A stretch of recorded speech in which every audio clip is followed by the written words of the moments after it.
اس کائنات میں موجود آدھے حسن کے مالک یوسف علیہ السلام کی روح کب اور کیسے قبض کی گئی؟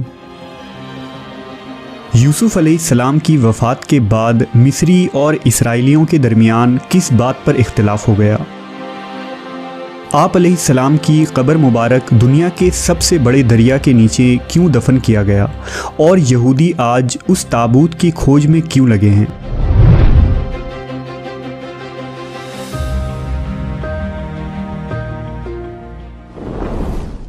اللہ نے ہر نبی کو خوبصورت حسن اور بہترین آواز والا بنا کر مبعوث فرمایا۔ حضرت یوسف علیہ السلام کو خوبصورت حسن سے نوازا گیا تھا، یعنی حضرت محمد صلی اللہ علیہ وسلم کے حسن کا آدھا حسن اللہ نے حضرت یوسف کو عطا کیا تھا۔ یوسف علیہ السلام کا قصہ قرآن مجید میں موجود سب سے طویل قصہ ہے کہ کس طرح سوتیلے بھائیوں نے آپ کو حسد کے بنا پر کنویں میں پھینک دیا، آپ کو مصر کے بازار میں بطور غلام بیچ دیا گیا اور عزیز مصر کی بیوی نے آپ کو جیل میں قید کروا دیا۔ لیکن ان تمام مصائب و مشکلات اور آزمائشوں کے باوجود حضرت یوسف ایک دن مصر کے طاقتور حکمراں کے عہدے تک پہنچ گئے۔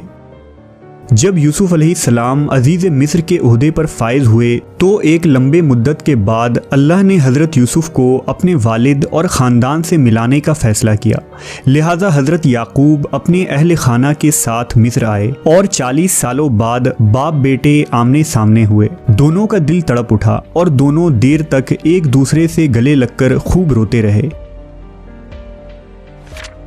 روایتوں کے مطابق حضرت یوسف کے پورے خاندان یعنی بنی اسرائیل، آپ کے 11 بھائی، ان کی اہلیاں، بچے اور حضرت یعقوب کے پوتے پوتیاں سب نے مصر میں آ کر سکونت اختیار کر لی اور مصر کے بادشاہ نے بنی اسرائیل کو زمین کا ایک ٹکڑا عطا کیا جہاں انہیں آباد ہونے کی اجازت ملی۔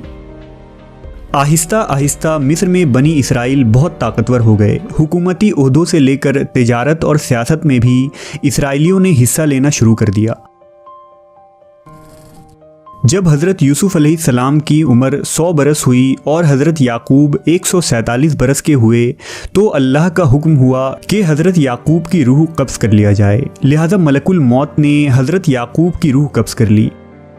جب اپنے والد کی وفات کی خبر حضرت یوسف کو ملی تو اپنے سر سے تاج اتار کر پھینک دیا اور ان کے بدن پر جو ریشمی لباس تھا اسے پارا پارا کر دیا اور بے چینی کے عالم میں دوڑتے ہوئے اپنے والد کے جنازے پر پہنچے۔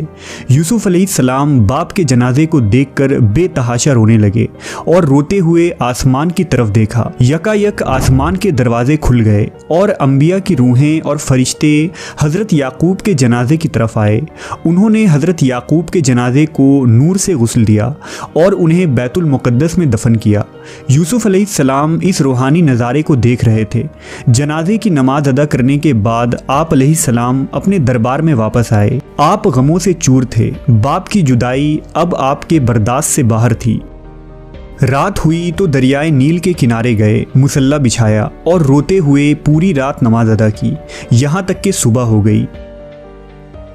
اس وقت جبرائیل علیہ السلام نازل ہوئے اور حضرت یوسف سے فرمایا، اے یوسف، آپ کے والد کی عمر تمام ہو چکی تھی، اس لیے خداوند نے انہیں اپنے طرف بلا لیا، لیکن ابھی آپ کا وقت نہیں آیا، لہٰذا اپنے رب کی عبادت کیجیے اور اس زندگی کو آخرت کے لیے مزین کر لیجیے، کیونکہ موت کا وقت آ گیا تو مہلت نہ دی جائے گی۔ یوسف علیہ السلام نے والد کی وفات کے بعد پھر سر پر کبھی تاج نہیں رکھا، نہ کبھی مسکرائے اور ہر رات دریائے نیل کے کنارے جا کر خدا سے مناجات کرتے۔